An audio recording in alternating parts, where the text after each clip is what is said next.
Je revenais de chez le notaire, heureuse et prête à annoncer à mon mari et à ma belle-mère que ma grand-mère m'avait légué 3 appartements et une petite maison de vacances.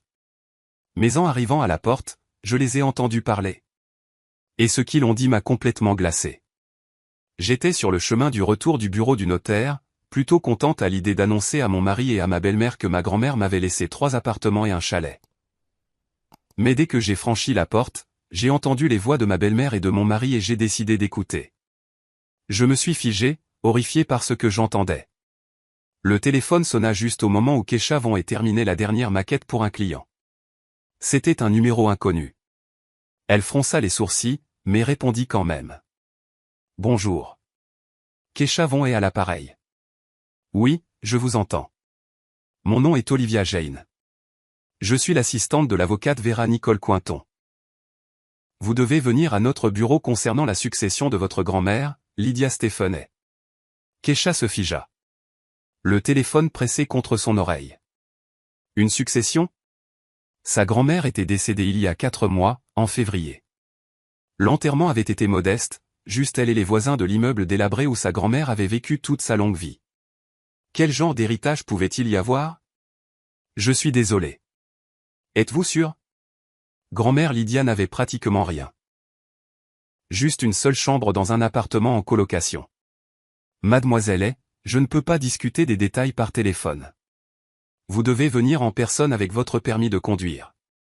Nous sommes ouverts jusqu'à 18 h. Vous pouvez passer aujourd'hui. D'accord. Je serai là dans 1 heure. Kecha raccrocha et regarda dans le vide. Que se passait-il? Sa grand-mère avait travaillé toute sa vie comme simple ingénieur dans une usine, avait pris sa retraite avec une maigre pension de sécurité sociale et avait compté chaque centime. Sa chambre dans un appartement en périphérie de la ville était meublée avec des meubles d'occasion d'avant les années 90. Grand-mère avait même économisé pendant 2 ans juste pour s'acheter un nouveau réfrigérateur.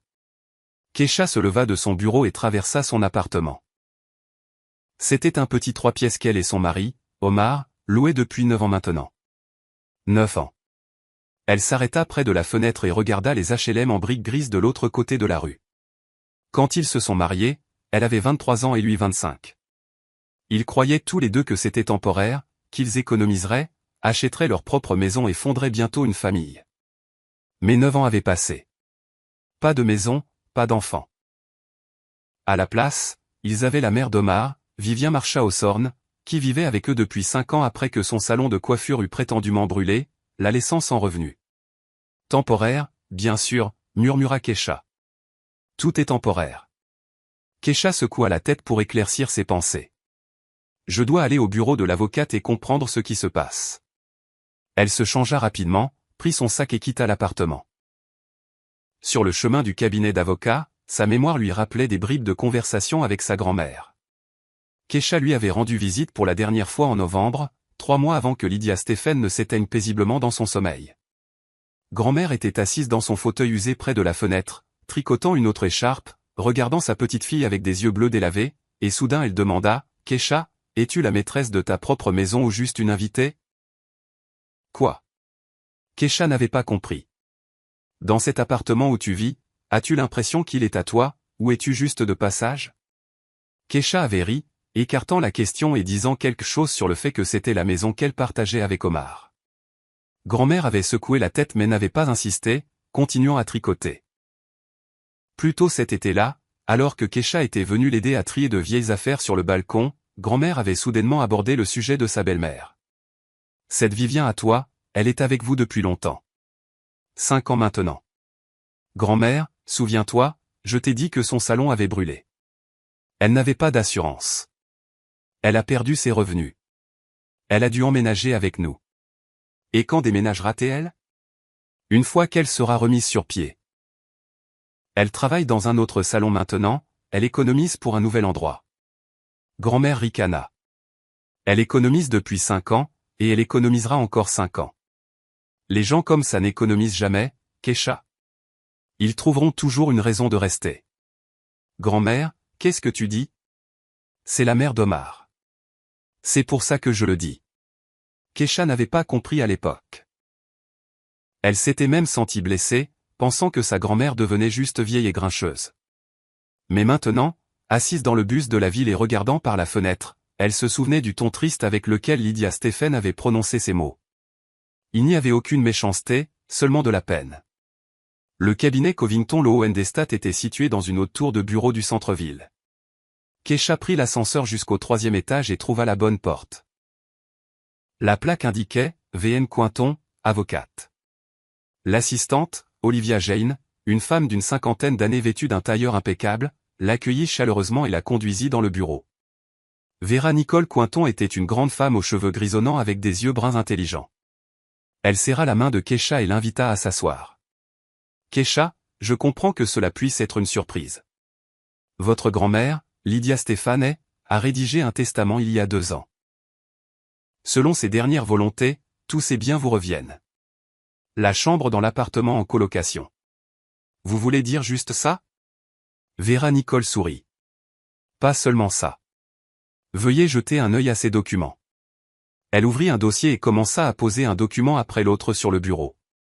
Keisha regarda les tampons, les signatures et les chiffres, incapable de croire ce qu'elle voyait. Un certificat de propriété, un T2 dans le quartier nord, 42 mètres carrés. Un autre certificat, un T2 dans le centre-ville, 38 mètres carrés. Le 3e, un T2 dans le quartier ouest, 35 mètres carrés. Et enfin, un terrain avec un chalet à 80 km de la ville sur un terrain d'un quart d'acre. C'est une sorte d'erreur, halta Keisha. Grand-mère n'avait pas ce genre d'argent. Elle a compté chaque centime toute sa vie. C'est exactement pour cela qu'elle a pu acquérir ses biens, répondit doucement Vera Nicole. Lydia Stephen a commencé à acheter de l'immobilier il y a 30 ans, dans les années 90, lorsque les prix étaient bas. Elle a acheté le premier appartement avec les économies qu'elle avait accumulées depuis sa jeunesse. Elle l'a ensuite loué, a économisé les revenus et, quelques années plus tard, a acheté le 2e, puis le 3e. Elle a acheté le terrain du chalet plus récemment, il y a 8 ans. Mais pourquoi n'ai-je jamais rien su de tout ça? Elle voulait que vous ne le découvriez qu'après son décès. Elle disait que ce serait mieux pour vous ainsi, que cela vous permettrait de faire le bon choix. Keisha resta silencieuse, traitant l'information. 3 appartements, un chalet. Sa grand-mère avait vécu dans un appartement en colocation, économisé sur la nourriture et rapiécé de vieux vêtements. Pourtant, elle possédait 3 appartements. Tous les appartements étaient loués, n'est-ce pas? Oui. Les revenus allaient sur un compte, qui vous revient également. Il contient actuellement environ 85 000 $. Les derniers locataires ont déménagé en janvier, peu après le décès de Lydia Stephen. Les propriétés sont maintenant vacantes. 85 000 $. Keisha s'agrippa au bord de la table. Elle se sentait étourdie. « Voulez-vous de l'eau » demanda l'avocate, inquiète. « Non, non, ça va. C'est juste un choc trop important. » Vera Nicole hocha la tête avec compréhension. Lydia Stephen était une femme extraordinaire, déterminée et prévoyante. Elle est venue me voir il y a 2 ans lorsqu'elle a rédigé le testament et a tout expliqué en détail. Elle a dit que sa petite-fille avait besoin d'une base pour que personne ne puisse jamais briser son esprit. Une base, répéta Keisha. Oui, et elle m'a aussi demandé de vous donner ceci. L'avocate sortit une enveloppe scellée de son tiroir. Dessus, d'une écriture tremblante, était écrit « Pour Keisha ». À ouvrir après la finalisation des documents. Keisha prit l'enveloppe. Le papier était épais et légèrement jauni. Ses mains tremblaient. « Vous pouvez la lire maintenant ou à la maison, comme vous préférez, dit Vera Nicole. Je vais préparer le certificat d'hérédité. Il y aura des frais de formalité à payer, mais tout le reste est déjà prêt. » Keisha hocha la tête. Ses doigts déchirèrent l'enveloppe. À l'intérieur se trouvaient plusieurs pages manuscrites, l'écriture familière de sa grand-mère. « Ma très chère Keisha, si tu lis ceci, je ne suis plus avec toi. Ne pleure pas, ma chérie. J'ai vécu une longue vie et je pars paisiblement, sachant que j'ai fait tout ce que j'ai pu pour toi. Tu es probablement sous le choc maintenant de ce que tu as appris. 3 appartements, un chalet, de l'argent à la banque. Tu te demandes pourquoi j'ai gardé ça secret, pourquoi j'ai vécu si modestement si j'avais tout ça. Je vais te répondre. Je ne voulais pas que quiconque le sache trop tôt. Les gens changent quand ils sentent l'argent, même les plus proches. Keisha, je t'ai observé toutes ces années. Je t'ai vu te marier, rayonnante de bonheur. J'ai vu comment tu t'es lentement éteinte, devenant plus silencieuse, moins visible. Tu te souviens il y a 3 ans quand on t'a offert le poste de directrice de création dans cette grande entreprise. Excellent salaire, évolution de carrière. Tu as refusé. Tu as dit que Vivien était malade et que tu devais rester à la maison pour l'aider. 1 mois plus tard, j'ai vu par hasard une annonce dans le journal. Ta belle-mère ouvrait un 2e salon de coiffure. Quelle maladie, Keisha? Tu te souviens quand tu as arrêté de voir tes amis? Tu as dit qu'Omar n'aimait pas que tu rentres tard, mais lui-même sortait tous les vendredis soirs au club de billard jusqu'à minuit. Tu te souviens que tu voulais suivre ses cours de perfectionnement à New York. Vivien a piqué une crise, disant que tu abandonnais ta famille. Tu es resté. J'ai tout vu. Je suis restée silencieuse parce que je savais que si je disais quoi que ce soit, tu ne me croirais pas. Tu défendrais ton mari et ta belle-mère. Tu dirais que j'étais vieille et que je ne comprenais rien. Mais maintenant, tu as quelque chose qui te donne le choix. Les 3 appartements, le chalet, l'argent. Ce n'est pas seulement de l'immobilier, Keisha? C'est ta liberté. Si tu aimes Omar, si tu es heureuse dans ce mariage, alors reste. Vis comme avant. Mais maintenant, tu vivras par ton propre choix, pas parce que tu n'as nulle part où aller. Et si tu réalises que tu mérites mieux, tu auras un endroit où aller. Tu auras un toit sur la tête, même plusieurs toits. Et encore une chose, ma chérie, une chose très importante. Après que tu auras appris l'existence de l'héritage, les gens autour de toi pourraient changer. Il pourrait y avoir des conversations étranges, des demandes ou des propositions. Si tu entends quelque chose de désagréable ou d'effrayant, ne te précipite pas pour réagir. Ne crie pas. Ne pleure pas. N'accuse pas, écoute d'abord.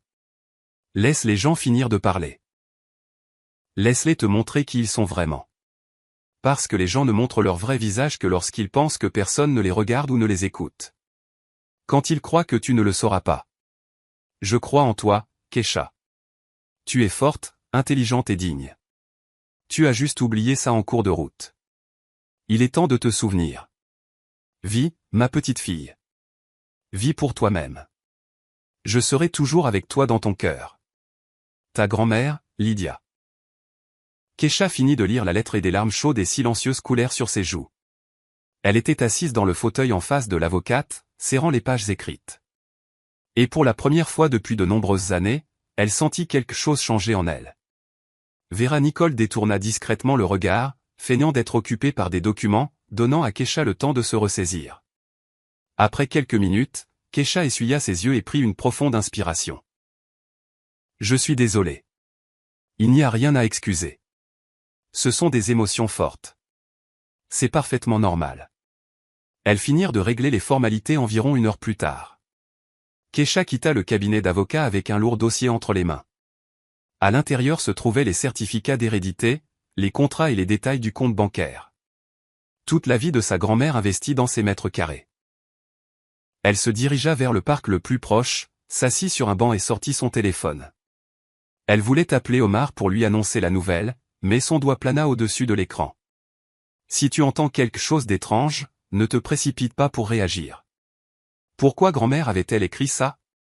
Que savait-elle ou prévoyait-elle? Keisha remit le téléphone dans son sac, se redressa, croisa les mains sur ses genoux et commença à se remémorer les derniers mois. Grand-mère était décédée en février. En mars, Omar était soudainement devenu incroyablement attentionné. Il avait commencé à poser des questions sur son travail, à s'enquérir de ses projets. Auparavant, il pouvait passer des semaines sans lui poser une seule question sur sa vie. En avril, il lui avait suggéré de lui donner une procuration pour tous ses documents importants, arguant que ce serait plus pratique pour qu'elle n'ait pas à courir dans différents bureaux. Keisha avait refusé, disant qu'elle pouvait s'en occuper elle-même. Omar avait boudé pendant 3 jours, puis avait laissé tomber le sujet. En mai, Vivien avait soudainement commencé à poser des questions sur sa grand-mère, se demandant si elle avait laissé des objets de valeur, des documents ou des économies. Keisha avait répondu qu'il n'y avait rien, juste la chambre dans l'appartement en colocation, qui avait déjà été vidée. Sa belle-mère lui avait lancé un regard étrange et plissé, mais n'avait rien dit. Une coïncidence? Keisha se leva du banc. La décision lui vint clairement et froidement. Elle ne parlerait à personne de l'héritage pour l'instant. Pas avant d'avoir compris ce qui se passait.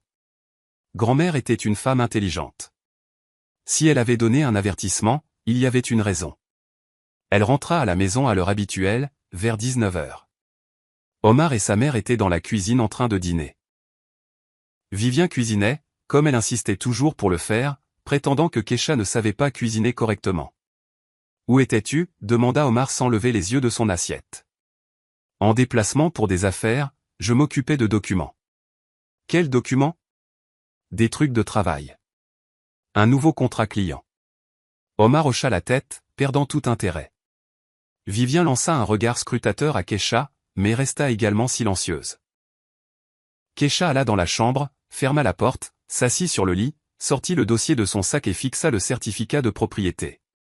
3 appartements, un chalet, 85 000 $ à la banque. Elle avait le choix. Pour la première fois en 9 ans de mariage, un vrai choix. Elle cacha le dossier dans le tiroir le plus éloigné de la commode, sous une pile de vieux pulls. Demain, elle trouverait un endroit plus sûr. Pour l'instant, ça pouvait rester là. La soirée se passa comme d'habitude. Omar regardait le basket. Vivien parlait au téléphone avec une amie. Kesha était assise devant l'ordinateur, terminant son projet client. Ils se couchèrent à 23h. Omar l'enlaça par habitude, enfouissant son visage dans son cou. Kesha resta éveillée, fixant l'obscurité, pensant à sa grand-mère, à la lettre et aux mots qui martelaient maintenant sa tête comme une cloche. Les gens ne montrent leur vrai visage que lorsqu'ils pensent que personne ne les regarde. Elle se tourna sur le côté et ferma les yeux. Demain serait un nouveau jour. Voyons ce qu'il apportera. Le vendredi matin commença normalement. Omar partit travailler à 8h et Vivien à 9h. Kesha se retrouva seule à la maison. Elle travaillait à distance, avec un emploi du temps flexible. Elle s'assit à son ordinateur, ouvrit ses emails, écrivit à un client que le projet était prêt et envoya les fichiers. Puis elle commença une nouvelle tâche, mais ne pouvait pas se concentrer. Ses pensées revenaient sans cesse à la veille, à la lettre de grand-mère, à l'héritage. À 11h, Kesha se leva de son bureau et traversa l'appartement. Elle jeta un coup d'œil dans la chambre de Vivien. Le lit était fait au carré. Sur la table de chevet, une pile de magazines de beauté glacés. Au mur, des photos d'Omar à différents âges. Pas une seule photo d'elle et d'Omar ensemble, comme si la belle-fille n'existait pas. Elle sortit, ferma la porte, se dirigea vers la cuisine, se versa un verre d'eau et s'assit à la table en regardant par la fenêtre.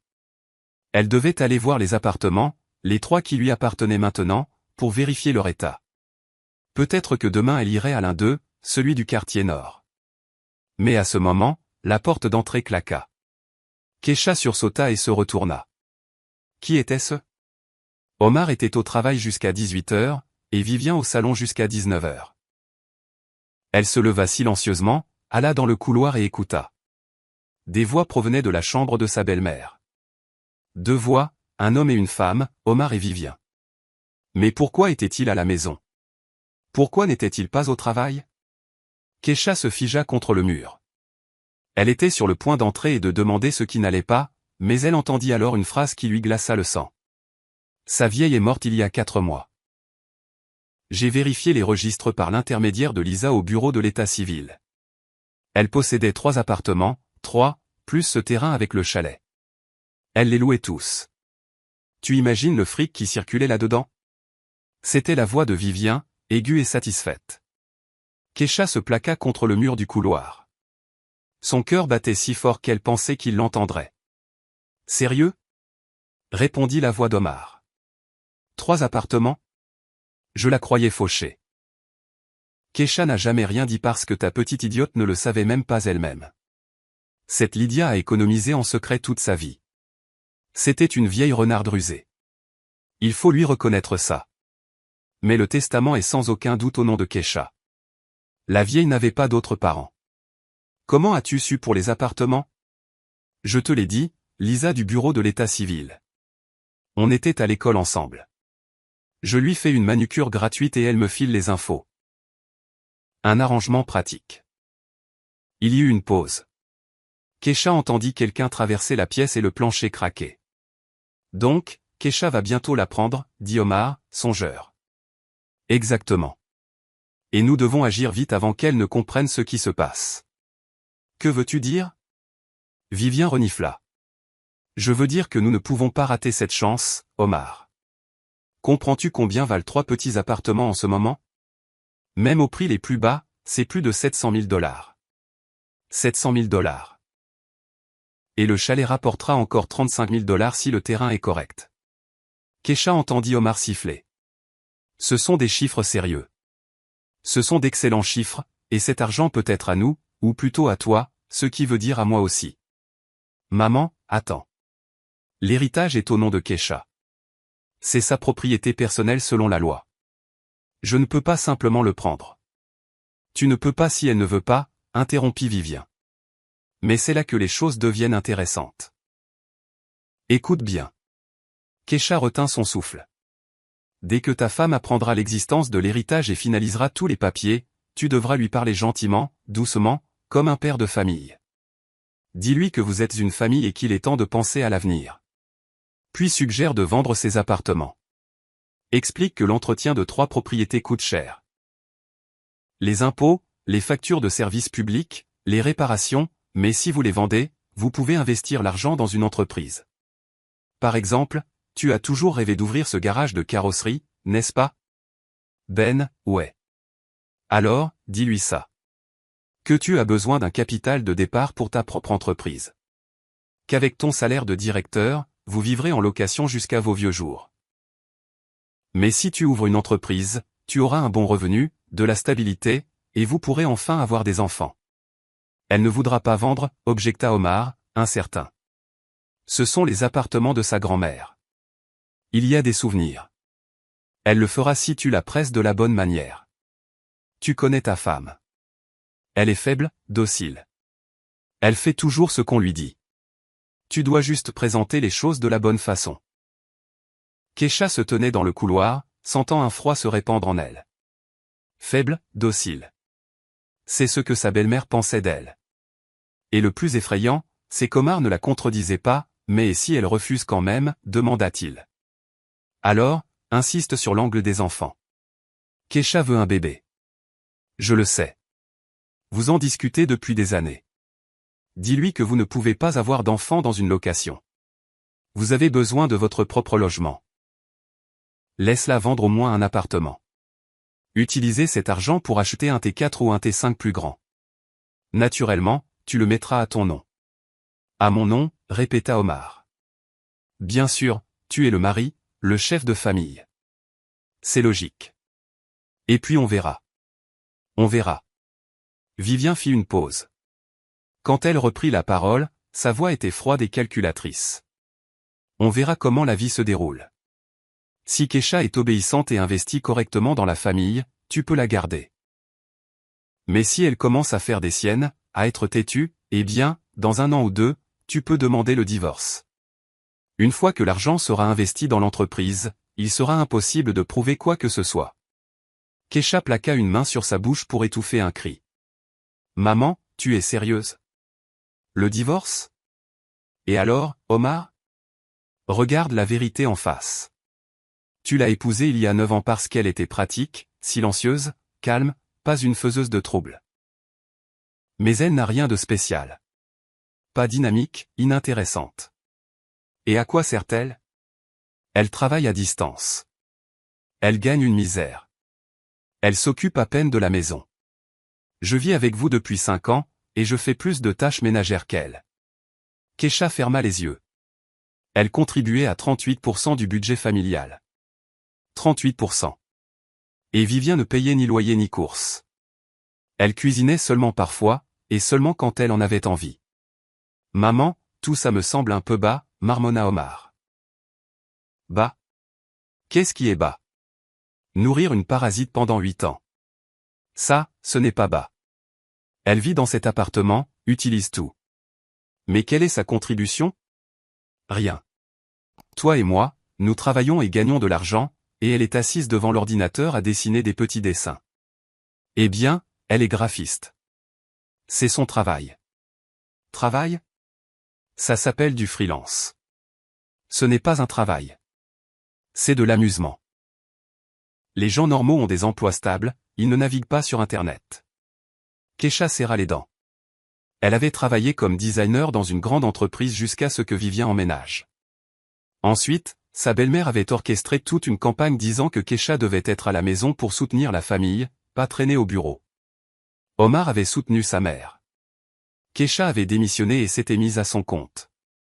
Elle pensait que c'était temporaire. 5 ans s'étaient écoulés.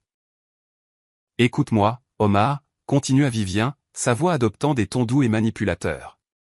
Je ne pense pas à moi. Je pense à toi. Tu es intelligent, talentueux, mais sans capital de départ, tu travailleras pour quelqu'un d'autre toute ta vie. Et maintenant, le destin te donne une chance.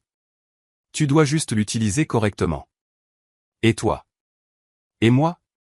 Je suis ta mère. J'ai investi en toi toute ma vie. Je t'ai appris, élevé, mis sur pied. Quand ton père nous a quittés, qui t'a élevé? Moi, seul. J'ai ouvert le salon pour pouvoir te donner une éducation, pour que tu ne manques de rien.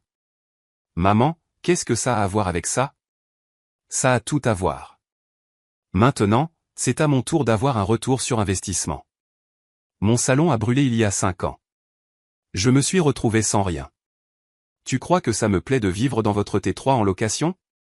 Je veux ouvrir un nouveau salon. Un bon. Un grand. Et cet argent des appartements, c'est notre chance. La tienne et la mienne. Alors, tu veux qu'on vende les appartements de Kesha et qu'on investisse l'argent dans ton salon et mon garage. Exactement. Tu ouvriras le garage et j'ouvrirai le salon.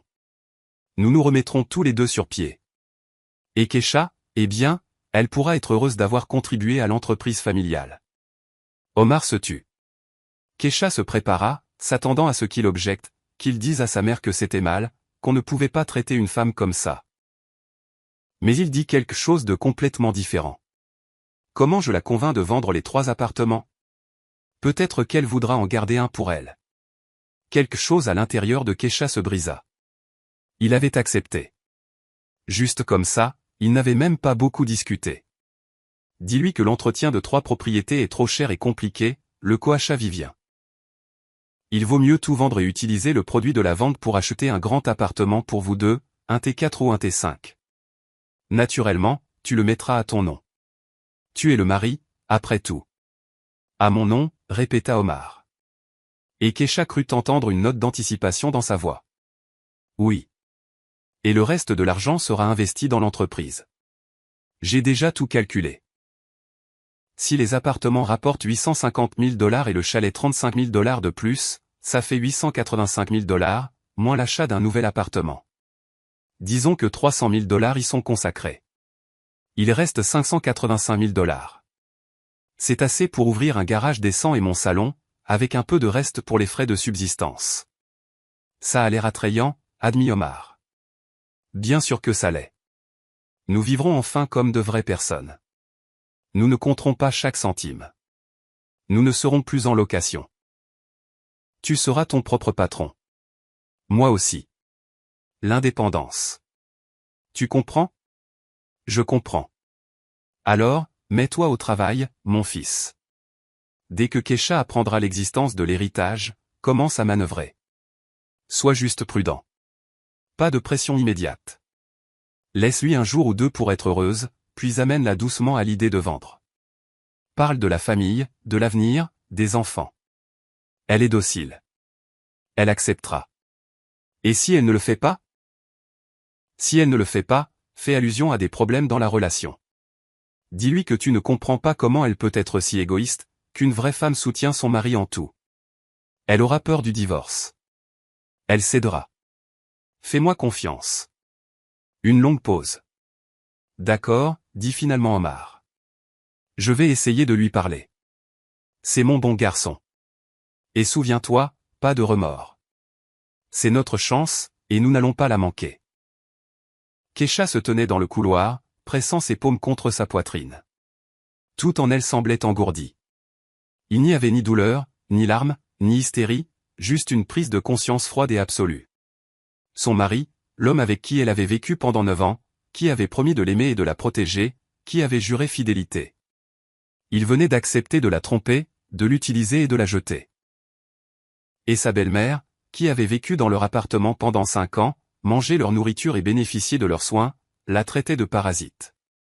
Kesha se retourna, entra silencieusement dans la chambre, attrapa son sac et son téléphone, et quitta l'appartement aussi silencieusement qu'un fantôme.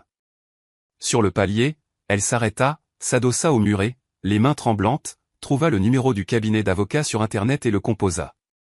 Bonjour, cabinet Cointon. Vera Nicole, bonjour, c'est Kesha. Nous avons finalisé la succession hier. Oui, Kesha. Bonjour. Comment puis-je vous aider? Pourriez-vous me recommander un bon avocat en droit de la famille? J'ai besoin d'une consultation urgente. Un silence s'installa au bout du fil. Puis l'avocate dit doucement, je peux. Anya Serena Peterson, une spécialiste très compétente en protection des actifs. Attendez, je vous donne son numéro. Kesha nota le numéro, la remercia et appela immédiatement l'avocate. Peterson à l'appareil. Bonjour, je m'appelle Kesha. Maître Cointon vous a recommandé. J'ai besoin d'une consultation sur la protection d'un héritage vis-à-vis de mon conjoint. Je comprends, répondit brièvement la femme. Je peux vous voir aujourd'hui à 16 heures. Avez-vous l'adresse? Kesha la nota, prit rendez-vous, descendit et sortit. Il était un peu plus de 13 heures. Elle avait 4 heures avant la réunion. Elle marcha sans but, se déplaçant simplement dans les rues. Elle pensa à ses 9 ans de mariage. 9 ans où elle avait cru qu'ils étaient une famille, qu'ils étaient ensemble, une équipe. Il s'est avéré qu'elle n'était qu'une aile pratique, silencieuse, docile, quelqu'un qui pouvait être utilisé, trompé et jeté quand elle devenait gênante. Non, ça ne se passerait pas comme ça. Grand-mère l'avait prévenu et lui avait donné à la fois l'héritage et le conseil. Maintenant, c'était à Kesha de jouer. Elle s'arrêta devant la vitrine d'un café et regarda son reflet dans la vitre. Un visage pâle, des cernes sous les yeux, des cheveux en désordre. Une femme fatiguée de 32 ans qui s'était perdue quelque part en chemin. Mais à cet instant précis, quelque chose changea. Son regard devint différent, ferme et déterminé. Kesha redressa les épaules, leva le menton, entra dans le café, commanda un café et s'assit près de la fenêtre, regardant les passants. Dans 4 heures, elle rencontrerait l'avocate, apprendrait à protéger ses biens et s'assurerait que personne, ni son mari ni sa belle-mère, ne pourrait y toucher. Et à la maison, elle agirait comme si de rien n'était. Elle écouterait Omar essayer de la persuader. Elle enregistrerait les conversations et rassemblerait les preuves. Et quand le moment viendrait, elle frapperait. Grand-mère avait raison. Les gens montrent leur vrai visage quand ils pensent qu'ils ne sont pas surveillés. Omar et Vivien Ossorne avaient montré leur visage. C'était maintenant au tour de Kesha de montrer le sien. Elle finit son café et se leva. Il lui restait encore 3h30 avant la réunion avec l'avocate. Elle pouvait aller voir l'un des appartements, celui du quartier nord. Kesha quitta le café, héla un taxi et donna l'adresse. Pendant le trajet, elle regardait par la fenêtre et pour la première fois depuis de nombreuses années, elle ne ressentit pas de peur, mais de l'anticipation. Une nouvelle vie commençait, sa vie, et dans cette vie, c'était elle qui prenait les décisions. Le cabinet d'avocats d'Anna Serena Peterson était situé dans un centre d'affaires de grande hauteur, au 9e étage. Kesha prit l'ascenseur, arriva exactement à 16 heures et trouva la bonne porte. La plaque était sobre, sans fioriture, AS. Peterson, droit de la famille et des successions. Anna Serena l'accueillit elle-même, sans secrétaire, une femme d'une 50aine d'années, cheveux courts blonds cendrés, un tailleur beige bien coupé et des yeux gris attentifs derrière des lunettes à monture fine. Sa poignée de main était ferme et confiante. Le bureau était strict, presque minimaliste, un grand bureau, 2 chaises pour les clients et des étagères remplies de livres de droit. Pas de détails inutiles. Kesha s'assit sur une chaise, posant son sac sur ses genoux. Anya Serena s'assit en face d'elle, sortit un bloc-notes et un stylo. Racontez-moi tout. Et Kesha lui raconta tout, l'héritage de sa grand-mère, la lettre et la conversation surprise entre son mari et sa belle-mère. Elle parla calmement, sans émotion, se contentant d'exposer les faits. Anna Serena écoutait, prenant des notes et clarifiant parfois des détails. Lorsque Kesha eut terminé, l'avocate posa son stylo, enleva ses lunettes et se frotta l'arête du nez. C'est une bonne chose que vous soyez venu tout de suite. Examinons l'aspect juridique de la question. Premièrement, et c'est le plus important, les biens acquis par héritage sont votre propriété personnelle et distincte. Conformément à l'article 36 du Code de la famille, votre conjoint n'a aucun droit dessus. Même en cas de divorce, il ne peut prétendre à ses appartements ou au terrain du chalet. Mais lui et sa mère ont dit que si je les vendais volontairement et que j'investissais l'argent dans son entreprise. C'est là que les choses se compliquent. Si vous vendez volontairement les biens immobiliers et transférez l'argent sur le compte de votre conjoint ou l'investissez dans une entreprise enregistrée à son nom, il sera extrêmement difficile de prouver l'origine de ces fonds, surtout si le temps passe et que l'argent se mélange à d'autres revenus. Dans un divorce, le tribunal pourrait potentiellement considérer ces fonds comme des biens matrimoniaux. Kesha hocha la tête. Donc, leur plan était bien pensé. Que dois-je faire? Anna Serena remit ses lunettes et reprit son stylo. Premièrement, ne signez en aucun cas de document sans me consulter. Pas d'acte de donation, pas de consentement à la vente, pas de procuration. Si votre conjoint vous apporte des papiers, dites-lui que vous voulez les étudier et apportez-les-moi immédiatement. Compris? Deuxièmement, ouvrez un compte bancaire séparé dans une autre banque, pas celle que vous partagez avec votre mari. Transférez tous les revenus locatifs des appartements sur ce compte si vous décidez de les louer. Gardez tous les documents de l'héritage et toutes les transactions financières liées à cette propriété séparée. Troisièmement, louez un coffre-fort. Mettez-y des copies de tous les documents de l'héritage. Il est également préférable de ne pas garder les originaux à la maison, peut-être chez vos parents, une amie ou à mon bureau si vous préférez. Kesha se souvint comment sa belle-mère fouillait constamment dans leur chambre. Maintenant, il était clair ce qu'elle cherchait. Je le ferai. Quatrièmement, et c'est très important, rassemblez des preuves. Si votre conjoint ou sa mère vous font pression, vous menacent ou vous manipulent, enregistrez les conversations. Selon la loi, vous avez le droit d'enregistrer les conversations auxquelles vous participez personnellement. Cela pourrait s'avérer utile. Et s'il découvre que j'enregistre? Il ne le saura pas si vous êtes prudente. Chaque smartphone a un enregistreur vocal. Activez-le avant la conversation. Gardez le téléphone dans votre poche ou à proximité. Ensuite, envoyez les fichiers à mon adresse email. Je conserverai des copies. Kesha sortit son téléphone, ouvrit l'application d'enregistrement vocal, l'essaya et vérifia la qualité de l'enregistrement. Le son était clair. J'ai une autre question, dit-elle lentement. Nous vivons dans un appartement en location. Si je décide de partir, j'ai un endroit où aller. J'ai 3 appartements, mais comment le faire de la bonne manière? Anna Serena la regarda attentivement. Envisagez-vous le divorce? J'envisage toutes les options. L'avocate hocha la tête. Sage, bien. Écoutez, si vous décidez de demander le divorce, vous pouvez déposer la requête par mon intermédiaire. Je préparerai tous les documents et les soumettrai en votre nom. Votre mari ne le saura que lorsqu'il recevra la convocation. Vous n'avez pas de biens acquis en commun. Vous n'avez pas d'enfants. Cela signifie que le divorce pourrait être rapide. 1 mois, 2 mois au maximum, et il ne pourra pas réclamer les appartements. Non, je le répète, l'héritage est votre propriété distincte. Le seul risque est si des fonds matrimoniaux importants ont été investis dans les propriétés pendant le mariage pour des améliorations majeures qui ont considérablement augmenté leur valeur. Mais cela devrait être prouvé et ne concerne que les investissements vraiment importants. Donc, si je fais une rénovation cosmétique sur l'un des appartements pour pouvoir y vivre, ça ne compte pas? Non, ça ne compte pas. L'entretien de routine et les réparations mineures sont considérés comme un entretien normal de la propriété. Kesha prit une profonde inspiration et expira. Un plan commençait à se former dans sa tête.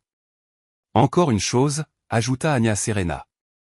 Si vous décidez d'emménager dans l'un des appartements avant le divorce, sachez que votre conjoint pourrait essayer de s'installer avec vous. Selon la loi, les conjoints sont obligés de vivre ensemble. Vous pouvez lui refuser l'accès, mais cela pourrait compliquer la procédure de divorce. Il est préférable de finaliser le divorce d'abord, puis de déménager, ou de déménager discrètement sans le faire savoir et de demander le divorce immédiatement. Compris.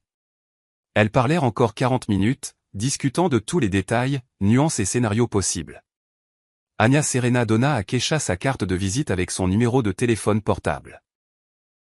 Appelez-moi à tout moment si la situation dégénère et tenez-moi informé. Envoyez-moi les enregistrements de toutes les conversations à mon adresse email. J'ai écrit l'adresse au dos de la carte. Kecha la remercia, paya la consultation et quitta le bureau avec l'esprit clair et un plan d'action défini. Son premier arrêt fut une agence bancaire qu'elle n'avait jamais utilisée auparavant. Elle ouvrit un compte d'épargne personnel à son nom et demanda qu'une carte bancaire soit livrée à l'adresse d'un des appartements de sa grand-mère, celui du quartier nord. Ensuite, elle loua un coffre-fort dans la même banque et y plaça des copies de tous les documents de l'héritage, qu'elle avait préparés à l'avance dans un centre de reprographie. Elle décida de garder les originaux avec elle pour l'instant, mais pas à la maison. Elle les apporterait demain à son amie Maria, qu'elle connaissait depuis l'université. Il était déjà 19h lorsque Kecha rentra chez elle. Omar était assis dans la cuisine, regardant son téléphone. Vivien n'était pas là. Elle était probablement encore au salon. « Où étais-tu » demanda-t-il, sans lever les yeux de l'écran. « J'ai rencontré un client. Nous avons discuté d'un nouveau projet. » Oh. Il ne demanda même pas de détails. Kecha était autrefois blessée par une telle indifférence. Maintenant, elle ne ressentait qu'un soulagement froid. Moins de questions, moins de mensonges. Elle alla dans la chambre, se changea, alluma son ordinateur et fit semblant de travailler. En réalité, elle dressait une liste des choses qu'elle devait progressivement retirer de l'appartement. Documents, photographies, bijoux de sa grand-mère, ses livres préférés et ses vêtements. Rien de gros, rien de visible, un peu chaque jour. Vivien rentra vers 21h. Kecha l'entendit parler avec Omar dans la cuisine. Leur voix était étouffée, mais leur ton était reconnaissable. Sa belle-mère était clairement nerveuse, parlant rapidement et de manière décousue. Omar répondait brièvement, essayant de la calmer. Kecha se leva, se dirigea vers la porte et écouta, mais elle ne put distinguer les mots. Il parlait trop doucement. Peu importe. Bientôt, il commencerait à agir ouvertement, et alors elle enregistrerait tout. Les jours suivants furent consacrés à une préparation minutieuse. Kecha se rendit à l'appartement du quartier nord et l'inspecta. C'était un petit 2 pièces au 5e étage d'un modeste immeuble en briques. L'état était acceptable. Les locataires de grand-mère avaient été soignés. Il ne fallait qu'un rafraîchissement cosmétique, quelques raccords de papier peint, repeindre les murs et remplacer quelques prises électriques. Elle trouva un entrepreneur et organisa la rénovation. Les ouvriers promirent de finir en 2 semaines. Elle les paya en utilisant les 85 000 $ du compte de sa grand-mère. En même temps, elle commença à déménager ses affaires de l'appartement en location. Elle les emballa dans de grands sacs, disant à Omar et Vivien qu'elle les emmenait au pressing ou les prêtait à une amie. Ils ne remarquèrent même pas. Elle emporta les affaires à l'appartement du quartier nord et les rangea dans le placard. Une semaine passa. Kecha continua d'agir normalement. Elle travaillait sur son ordinateur, préparait les dîners et regardait la télévision avec Omar le soir. Elle ne mentionna jamais l'héritage. Elle voyait à quel point Omar et sa mère étaient nerveux, comment ils échangeaient des regards significatifs, et comment Vivien restait de plus en plus tard après le travail, puis chuchotait avec son fils dans la cuisine pendant des heures. Le 8e jour, sa belle-mère n'en put plus. Le soir, alors qu'ils étaient tous les 3 assis dans la cuisine pour dîner, elle posa soudain sa fourchette et regarda Kecha. « Kecha, ta grand-mère, t'a-t-elle laissé quelque chose, tu sais, après son décès ?» Kecha leva lentement les yeux de son assiette et regarda sa belle-mère, calme et sans émotion. « Je ne sais pas. Personne n'a appelé. » Étrange, traîna Vivien. D'habitude, les parents sont appelés au bureau de l'avocat s'il y a un testament. Peut-être qu'ils appelleront un jour. C'est calme pour l'instant. Mais ça fait 4 mois. Et alors ? Peut-être qu'il y a des retards administratifs. Je ne suis pas avocate. Je ne sais pas comment ça fonctionne. Omar se joignit à la conversation. Tu pourrais appeler toi-même le cabinet d'avocats. Te renseigner. Peut-être qu'il y a quelque chose. Pourquoi ? S'ils ont besoin de moi, ils me trouveront et m'appelleront. Écoute, Omar, je n'ai vraiment pas envie de penser à ça en ce moment. Grand-mère vient de décéder. C'est dur pour moi. Changeons de sujet. Elle baissa les yeux sur son assiette et continua de manger. Vivien et Omar échangèrent un regard rapide. Kecha le vit du coin de l'œil et réprima à peine un sourire. Ils étaient confus. Leur source au bureau de l'état civil leur avait assuré qu'il y avait un testament, mais Keisha restait silencieuse. Soit elle ne savait vraiment pas, soit elle cachait quelque chose, et il ne parvenait pas à comprendre ce qui se passait. Après le dîner, Keisha les entendit à nouveau chuchoter dans la chambre de Vivien. Cette fois, elle s'approcha prudemment de la porte, alluma l'enregistreur vocal de son téléphone et colla son oreille à la fente. Peut-être que Lisa s'est trompée. C'était la voix d'Omar. Elle ne s'est pas trompée. J'ai vu l'imprimer moi-même. Il était clairement indiqué, 3 biens immobiliers au nom de Lydia Stéphanet, testament établi au profit de Keisha Vonnet. Alors pourquoi se tait-elle? Ne sait-elle vraiment rien? Ou se méfie-t-elle de quelque chose? Se méfier de quoi? Je ne sais pas. A-t-elle compris notre manège d'une manière ou d'une autre? Comment? On parlait doucement ce jour-là. Elle était au travail. Tu en es sûr? Je crois que oui. Oui, j'ai vérifié. Elle n'était pas à la maison. Bon, on s'en tient au plan. Si elle est au courant de l'héritage, ou si elle l'apprend, elle finira par se trahir. L'important est de ne pas trop la presser, sinon on va l'effrayer. Keisha s'éloigna de la porte, éteignit l'enregistreur, enregistra le fichier et l'envoya à l'email d'Anna Serena, en ajoutant une courte explication, belle-mère et mari discutant de l'héritage. L'avocate répondit en 10 minutes, reçu. Excellent. Continuez à rassembler des preuves. Le lendemain, Omar commença à agir. Au petit déjeuner, il se mit soudain à parler de l'avenir. Keisha, j'ai réfléchi. Il est temps pour nous d'envisager sérieusement d'avoir des enfants.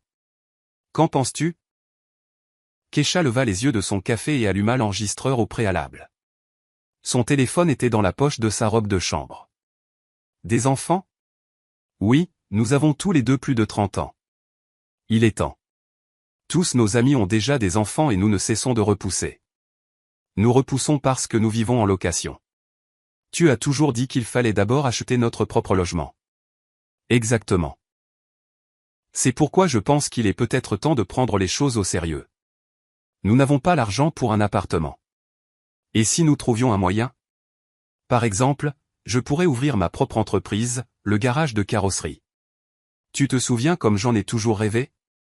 Avec un bon capital de départ, je pourrais le lancer et commencer à gagner un bon revenu. Ensuite, nous achèterions un appartement et aurions des enfants.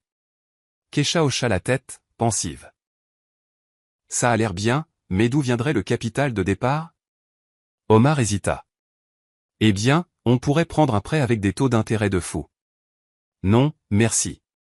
Alors, peut-être qu'on pourrait économiser d'une manière ou d'une autre.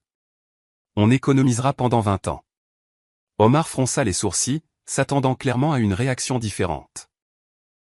Il attendait que Keisha aborde elle-même le sujet de l'héritage si elle était au courant, mais elle resta silencieuse, finissant calmement son café.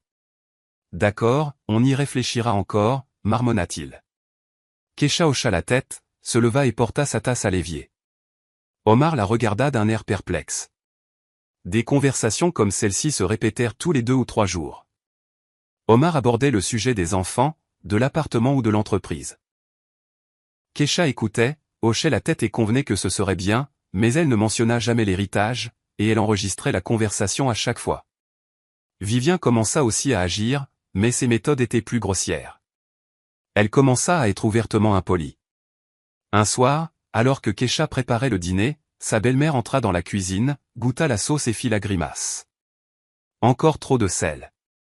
Tu n'as pas de papille gustative. Je trouve que c'est bon. C'est bon pour quelqu'un qui ne sait pas cuisiner. Pousse-toi. Je vais finir. Keisha s'écarta, sans discuter ni répliquer. Elle quitta simplement la cuisine, laissant sa belle-mère finir le dîner. Autrefois, elle aurait été blessée et contrariée. Maintenant, elle ne ressentait qu'un soulagement froid. Vivien pouvait être aussi impoli qu'elle le voulait. Cela se terminerait bientôt. Quelques jours plus tard, Vivien entra dans la chambre que Keisha partageait avec Omar sans frapper. Keisha était assise à son ordinateur, en train de travailler. « Keisha, j'ai besoin de te parler. » « Je t'écoute. » « Tu sais, mon ami m'a proposé une chambre dans son appartement. C'est moins cher qu'ici. Je me disais que je devrais peut-être déménager. » Keisha se retourna et regarda sa belle-mère. Elle se tenait dans l'embrasure de la porte, les bras croisés sur sa poitrine avec une expression de défi. Comme tu veux, Vivien, c'est ta décision. Eh bien, je viens de réaliser que toi et Omar êtes à l'étroit et que je vous dérange ici. Tu ne nous déranges pas, si, je vous dérange. Et en plus, vous êtes mariés depuis 9 ans. Il est temps que vous ayez votre propre logement. C'est gênant de vivre en location avec la mère de son mari, n'est-ce pas? Kesha resta silencieuse, observant sa belle-mère, attendant la suite. Alors, je me disais que c'était peut-être le moment pour vous de déménager. Louer un appartement plus grand sans moi. Ou mieux encore, acheter quelque chose? Avec quel argent? Je ne sais pas économiser. Prenez un prêt. Omar veut ouvrir une entreprise. Peut-être qu'il réussira. Ou peut-être que tu as des options. Voilà. La pression commence. Kesha se retourna vers son ordinateur. Vivien, si tu veux déménager, alors déménage. Personne ne te retient. Mais Omar et moi restons ici pour l'instant. Quand nous aurons l'argent pour acheter un logement, nous le ferons. D'ici là, nous louons, et ça nous convient. Maintenant, je dois travailler. Excuse-moi. La belle-mère resta là un instant, puis se retourna brusquement et partit. Kesha entendit la porte de sa chambre claquer. Ce soir-là, elle écouta à nouveau leur conversation. Vivien était furieuse. Elle est stupide ou quoi? Je lui ai fait des allusions si directes, et elle n'a eu aucune réaction. Maman, peut-être qu'elle ne sait vraiment rien. C'est impossible. 4 mois se sont écoulés. Les avocats sont obligés d'informer les héritiers. Elle sait. J'en suis sûr. Elle le cache, c'est tout. Alors, que devons-nous faire? Il faut insister davantage. Dis-lui franchement. Je veux lancer une entreprise. J'ai besoin d'argent. Si tu as des options, parle. Omar marmonna quelque chose de vague. Kesha éteignit l'enregistreur et envoya l'enregistrement à l'avocate. 2 autres semaines passèrent. La rénovation de l'appartement du North End était terminée. Kesha y alla, accepta les travaux, et l'appartement semblait confortable et frais. Elle apporta du linge de lit, des serviettes et de la vaisselle. Elle acheta les petits articles nécessaires au magasin, shampoing, savon, lessive. Elle remplit le réfrigérateur de provisions. L'appartement était prêt à être habité. Pendant ce temps, sa relation avec sa belle-mère s'était complètement détériorée. Vivien ne cachait plus son hostilité. Elle était impolie à chaque occasion, faisant des remarques désobligeantes et provoquant des conflits. Un matin, Kesha trouva sa tasse préférée, un cadeau de sa grand-mère, cassé dans l'évier, en morceaux. « Vivien, sais-tu ce qui est arrivé à ma tasse? Elle est tombée. Je faisais la vaisselle. Elle a glissé. C'est dommage, mais ce n'est qu'une tasse. Achète-en une nouvelle. C'était un cadeau de ma grand-mère. Et alors? Les morts n'ont pas besoin de tasses. » Kesha s'arrêta à l'entrée de la cuisine et regarda sa belle-mère d'un regard long et froid. « Vivien, je vis ici parce que c'est la location de mon mari. Si tu as un problème avec la cohabitation, tu peux déménager toi-même. Personne ne te retient. » La belle-mère devint pourpre. « Comment oses-tu? Je suis la mère d'Omar. Et est-ce que ça te donne le droit d'être impoli? Je ne suis pas impoli. Je dis la vérité. Tu vis au crochet de mon fils depuis 9 ans, sans rien donner en retour. Je contribue à près de 40% du budget familial. Toi, tu ne contribues à rien. Alors, qui vit au crochet de qui? » Vivien ouvrit la bouche, la referma, ne trouva rien à dire, se retourna et sortit de la cuisine en trombe, claquant la porte bruyamment. Kesha se prépara calmement un café dans une nouvelle tasse et s'assit à table. À l'intérieur, tout était calme et froid. Autrefois, après de tels affrontements, elle aurait été contrariée et angoissée. Maintenant, elle ne ressentait que de la satisfaction. Sa belle-mère avait eu sa réponse et avait réalisé que Kesha n'était plus la petite souris silencieuse qu'elle pouvait commander. Ce soir-là, Kesha écouta Vivien se plaindre à Omar. « Ta femme a complètement perdu la tête. » Elle répond. « Elle est impolie. J'ai juste fait une observation honnête et elle m'a agressé. Maman, tu exagères parfois. Alors, tu es de son côté maintenant. Je ne suis du côté de personne. Écoute, Omar, souviens-toi que je suis ta mère. Je t'ai élevé toute ma vie. J'ai tout sacrifié. Et qui est-elle? Une femme qui ne t'a même pas donné d'enfant en 9 ans. Nous n'étions pas prêts. Tu as toujours des excuses. Écoute-moi. Tu dois lui parler fermement. La remettre à sa place. Lui montrer qui est le patron dans cette maison. Sinon, elle te marchera complètement dessus. Omar marmonna quelque chose d'inaudible. Keisha éteignit l'enregistreur et sourit. Sa belle-mère perdait le contrôle. Bien. 3 semaines s'étaient écoulées depuis que Keisha avait reçu l'héritage. Elle avait progressivement déménagé presque tous ses biens de valeur dans l'appartement du North End. Il ne restait que les vêtements et les cosmétiques les plus nécessaires. Elle pouvait faire un sac et partir à tout moment. L'avocate approuva ses actions. Anya Serena écouta tous les enregistrements, étudia la situation et donna le feu vert pour la prochaine étape, la demande de divorce. Vous avez suffisamment de preuves de leurs intentions, dit-elle au téléphone. Des enregistrements d'eux discutant de leurs plans pour vous tromper, des tentatives de manipulation de votre mari et l'hostilité de votre belle-mère. Tout cela créera un tableau complet pour le tribunal si nécessaire. Êtes-vous prête à déposer la requête? Oui. Répondit fermement Keisha. Je le suis. Alors, venez demain. Nous finaliserons les documents. Le lendemain, Keisha se rendit chez l'avocate. Elles rédigèrent la requête en dissolution de mariage et rassemblèrent tous les documents nécessaires. Anya Serena promit de les déposer au tribunal au début de la semaine suivante.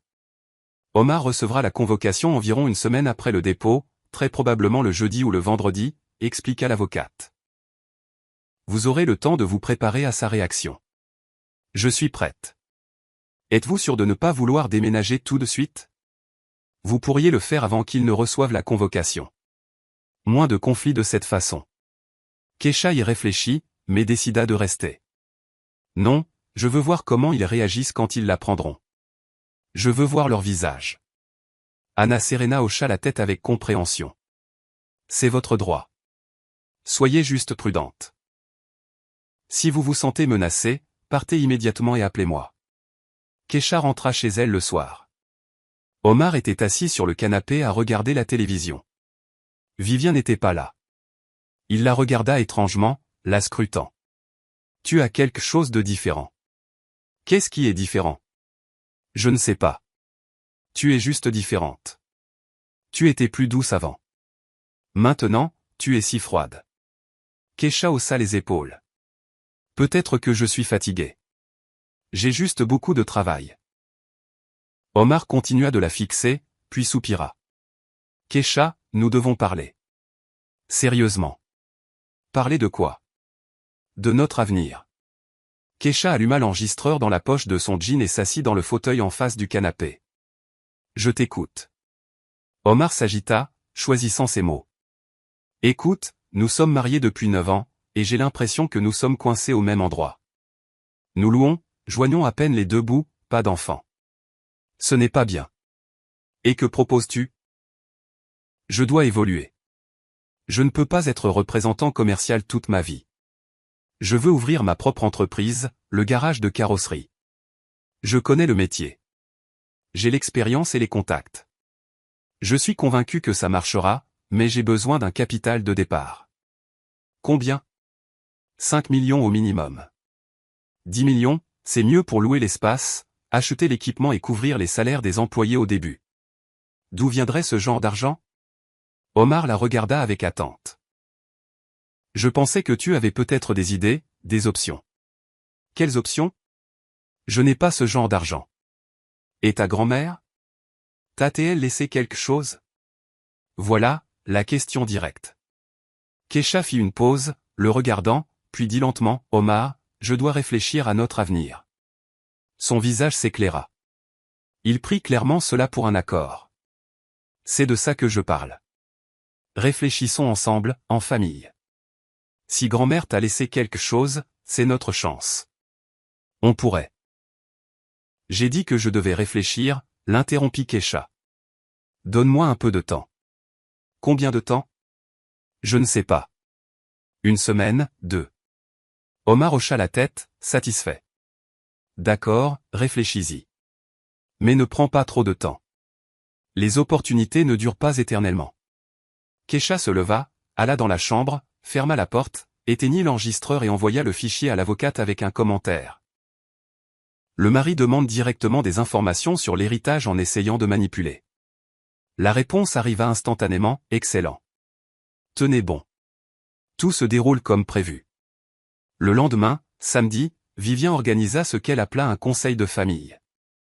Le soir, après le dîner, elle fit asseoir solennellement Kecha et Omar à la table de la cuisine et s'assit en face d'eux. Alors, commença-t-elle, attendez, nous devons parler franchement. Sans retenue. Kecha la regarda calmement, les mains croisées sur la table. L'enregistreur était en marche. Kecha, continua la belle-mère. As-tu reçu un héritage de ta grand-mère ou non? Une question directe, droit au but. Kecha ne se pressa pas de répondre. Elle regarda Vivien, puis Omar. Il évitait son regard, nerveux. Pourquoi demandes-tu ça, dit finalement Kecha. Parce que nous sommes une famille, s'exclama Vivien. Et si quelqu'un dans la famille a l'occasion d'aider les autres, il doit le faire. Une occasion d'aider. Oui. Omar veut créer une entreprise. Il a besoin d'argent. Si ta grand-mère t'a laissé quelque chose, c'est notre chance. Notre chance? Bien sûr, la nôtre. Toi et Omar êtes mari et femme. Tout ce qu'une personne a appartient aux deux. Kecha secoua la tête. Pas exactement. Un héritage est la propriété personnelle de la personne qui l'a reçu. Vivien fronça les sourcils. Comment sais-tu ça? Je me suis renseigné. Renseigné, petite maline. Écoute-moi, ma fille. Il ne devrait pas y avoir de secret ni d'argent séparés dans une famille. Tout est partagé. Et si grand-mère t'a laissé des appartements ou autre chose, tu es obligé de le partager avec ton mari. Tu es obligé. Oui, tu es sa femme. Kecha se leva de table et regarda sa belle-mère de haut. Vivien, je ne suis obligé envers personne, et surtout pas envers toi. Vivien se leva d'un bond, le visage violet de colère. Comment oses-tu me parler comme ça? Calmement. J'en ai assez de supporter ton impolitesse et ta manipulation. Assez. Omar, cria Vivien. As-tu entendu comment elle me parle? Omar était assis, la tête baissée, silencieux. Omar, dis quelque chose. Elle insulte ta mère. Il leva lentement les yeux et croisa ceux de Kecha. Kecha, pourquoi es-tu comme ça? Maman dit des choses sensées. Nous sommes une famille. Nous devrions nous entraider. Aider, répéta Kecha. Je vois. Elle se retourna et se dirigea vers la chambre. Vivien criait quelque chose derrière elle, mais Kecha n'écoutait pas. Elle ferma la porte, la verrouilla, s'assit sur le lit, éteignit l'enregistreur et envoya le fichier à l'avocate en écrivant. Ils exigent ouvertement que je leur remette l'héritage. Je pense qu'il est temps d'agir. La réponse arriva instantanément, d'accord. Je dépose les papiers du divorce lundi. Tenez bon. Kecha s'allongea sur le lit, fixant le plafond. Derrière la porte, sa belle-mère continuait de crier. Omar disait quelque chose, essayant de la calmer. Juste quelques jours de plus. Seulement quelques jours et tout changerait. Grand-mère avait raison. Les gens avaient montré leur vrai visage. Et maintenant, Kecha savait quoi faire. Elle ferma les yeux et prit une profonde inspiration. Sa poitrine se sentait calme et froide. Claire. Le jeu était toujours en cours, et elle allait gagner. Kecha resta allongée dans la chambre, écoutant les voix à l'extérieur de la porte s'éteindre enfin. Vivien s'était finalement calmé et avait cessé de crier. Omar lui dit quelque chose doucement, de manière apaisante. Puis elle entendit des pas et la porte de la chambre de la belle-mère claquer. Silence. Kecha regarda son téléphone. Un message d'Anna Serena. Nous déposons les documents au tribunal lundi à 10 h du matin. Soyez prête pour la réaction de votre mari dans environ une semaine. C'était samedi. Cela signifiait que dans 9 jours, Omar recevrait la convocation de divorce. 9 jours. Elle pouvait continuer à vivre ici, observant leur tentative pour mettre la main sur l'argent. Ou pas. Peut-être était-il temps de tout arrêter plus tôt. Elle se souvint de ce jour, il y a un mois, le jour où tout avait changé, quand elle revenait joyeusement du bureau de l'avocat pour dire à son mari et à sa belle-mère que sa grand-mère lui avait laissé 3 appartements et un chalet. Mais en entrant chez elle, elle avait entendu leur voix, avait décidé d'écouter et avait été glacée d'horreur par ce qu'elle avait entendu. À ce moment-là, debout dans le couloir et écoutant les personnes les plus proches d'elle planifier de la tromper et de la rejeter, quelque chose s'était brisé en elle. Pas avec douleur ni un cri, mais silencieusement, définitivement, comme une vieille corde qui avait été trop tendue et qui avait fini par céder. Et maintenant, un mois plus tard, elle était prête à terminer ce qui avait commencé ce jour-là. Keisha se leva et se dirigea vers la fenêtre. Il faisait nuit dehors. Les lampadaires étaient allumés. Quelque part en bas, des enfants riaient en jouant à cache-cache. Un samedi soir typique. Typique pour quelqu'un d'autre, mais pour elle, c'était sa dernière nuit dans cet appartement. Elle prit un petit sac de voyage dans le placard et commença à emballer le reste de ses affaires. Une trousse de maquillage, quelques t-shirts, un jean, des sous-vêtements. Tout le reste était déjà à l'appartement du North End. C'était le dernier sac. Elle le fit, le ferma et le plaça près de la porte. Puis elle prit son téléphone et envoya un texto, « Anna Serena, je pars demain. Je pense qu'il est temps de mettre fin à cette mascarade. » La réponse arriva 1 minute plus tard. « Je vous soutiens. Allez-y. Je suis disponible. » Keisha se coucha sans quitter la chambre. Omar ne frappa jamais ni n'essaya de parler. Il dormait sur le canapé dans le salon. Sa mère lui avait probablement dit de laisser à sa femme le temps de réfléchir. Laissez-le penser ça. Le dimanche matin commença tard. Keisha se leva à 9 h, s'habilla, se coiffa, attrapa son sac et sortit de la chambre. Omar et Vivien étaient dans la cuisine en train de boire du café. Ils la virent avec le sac et échangèrent des regards. « Où vas-tu » demanda Omar. « Chez une amie pour quelques jours. »« Quelle amie, Maria ?»« J'ai besoin d'une pause. Besoin de réfléchir. » Vivien plissa les yeux, satisfaite. Elle pensait clairement que le plan fonctionnait. Que Keisha cédait sous la pression. Bien. Réfléchis bien. La famille est la chose la plus importante. Il faut être capable de faire des sacrifices pour les gens qu'on aime. Keisha ne répondit pas. Elle se retourna simplement et sortit de l'appartement. Elle prit un taxi pour l'appartement du North End, regardant par la fenêtre. La ville se réveillait. Les gens se dépêchaient pour leurs affaires. Des magasins, des cafés et des salons de coiffure ouvraient quelque part. Juste la vie normale de gens normaux. Bientôt, elle aurait aussi une vie normale, sans mensonges, sans manipulation, sans une belle-mère qui la traitait de parasite. L'appartement l'accueillit avec le silence et l'odeur de peinture fraîche. Keisha posa son sac dans le couloir et traversa les pièces. Tout était en place. Tout était prêt. Ses affaires étaient soigneusement rangées dans le placard. La vaisselle était dans la cuisine et la nourriture dans le réfrigérateur. La maison. Sa maison. Elle s'assit sur le canapé, sortit son téléphone et envoya un texto à Anna Serena. « J'ai déménagé. Nous déposons les papiers demain. » La réponse, « Oui, je serai au palais de justice à 10 h. Vous n'avez pas besoin de venir. Je m'occuperai de tout. Je vous verrai au bureau à 14 h. Nous discuterons des détails. » Keisha passa le reste de la journée à s'installer dans l'appartement. Elle suspendit les serviettes dans la salle de bain, arrangea les livres sur l'étagère et rangea ses vêtements. Le soir, tout était prêt. Elle se coucha tôt dans son propre lit, dans son propre appartement. Elle dormit profondément, sans rêve. Le lundi fut calme. Keisha travailla sur son ordinateur, parla avec des clients et finalisa des projets. À 14 h, elle se rendit au bureau d'Anna Serena. L'avocate l'accueillit avec un dossier de documents. « J'ai déposé la requête ce matin.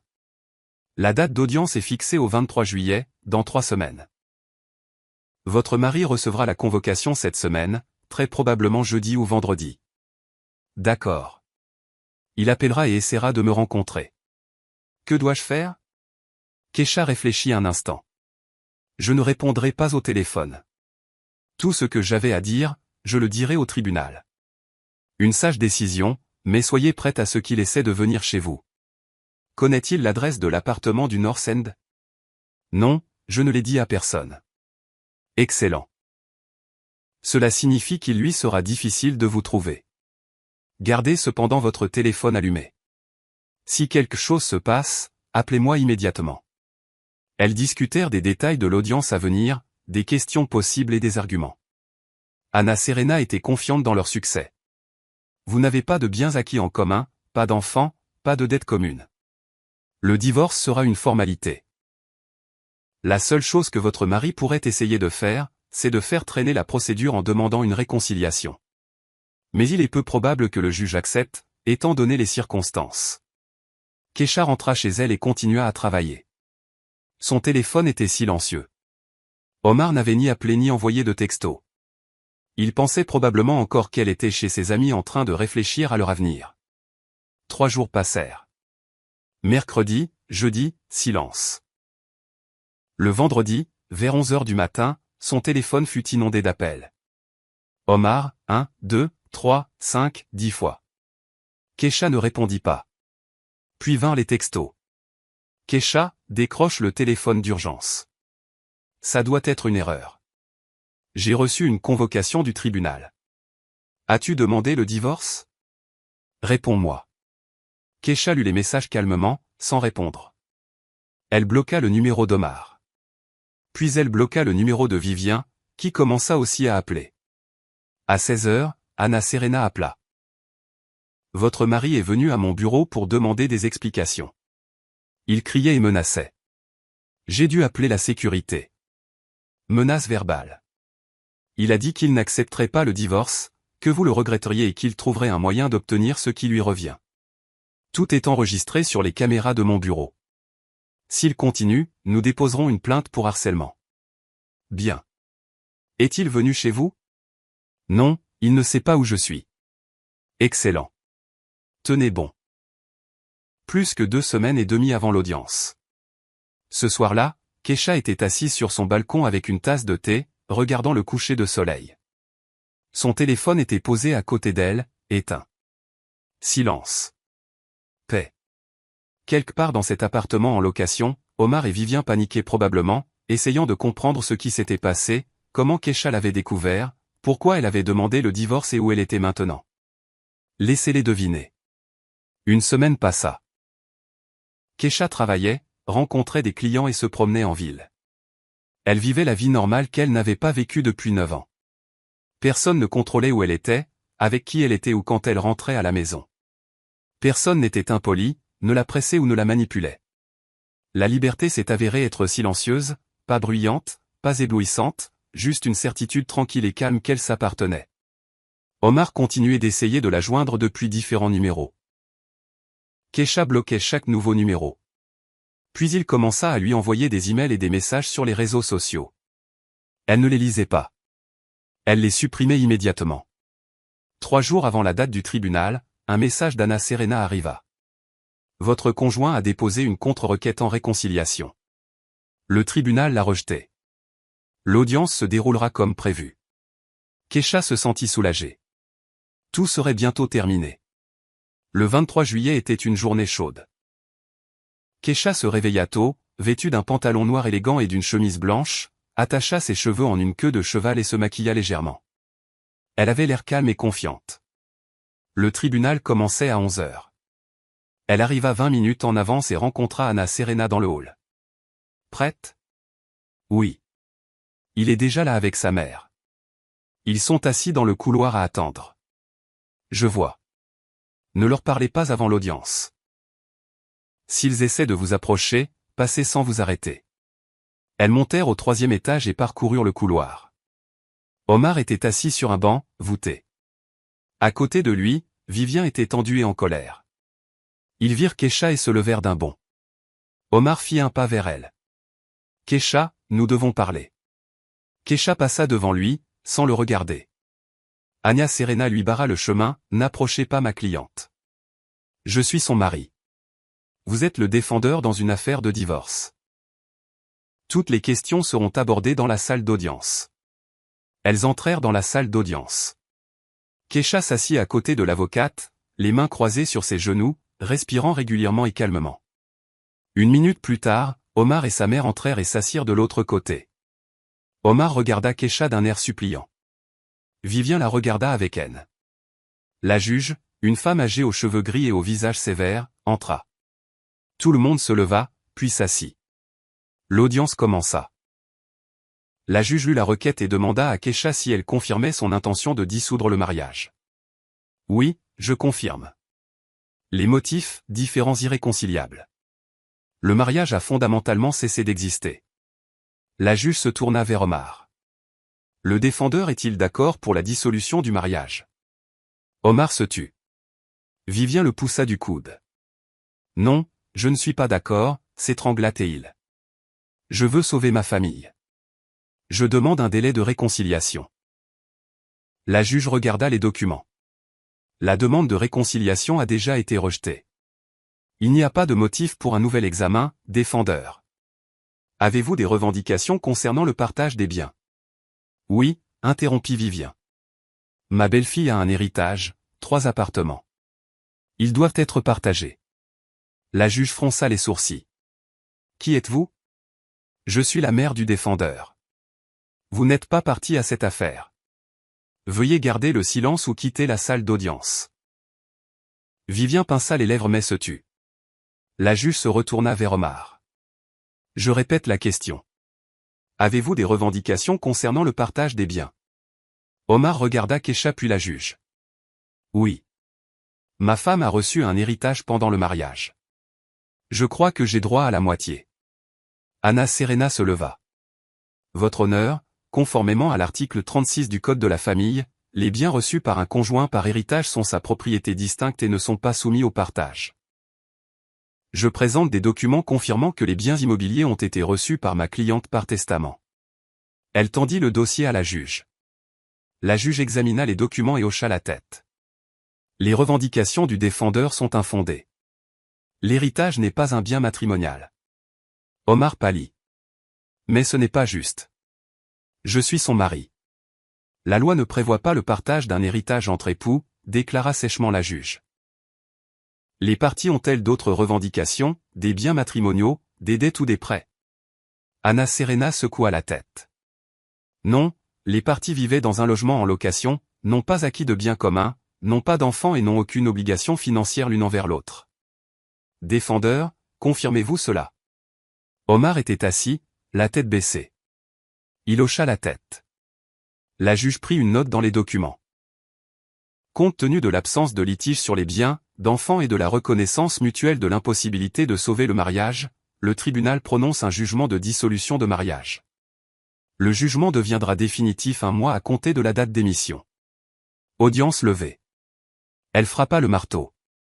C'était fini. Kesha se leva, remercia Anna Serena, se retourna et se dirigea vers la sortie. Omar se leva d'un bond et tenta de lui barrer le chemin. Kesha, attends. Nous devons parler. Elle s'arrêta et le regarda pour la première fois en 3 semaines. Elle le regarda dans les yeux. Nous n'avons rien à nous dire. Comment peux-tu dire ça? Nous avons été ensemble pendant 9 ans. Nous l'étions. Maintenant, nous ne le sommes plus. Je ne comprends pas ce qui s'est passé. Pourquoi es-tu comme ça? Pourquoi? Vivien se précipita et attrapa le bras de Kesha. Tu as ruiné la vie de mon fils. Tu as détruit une famille pour quelques appartements.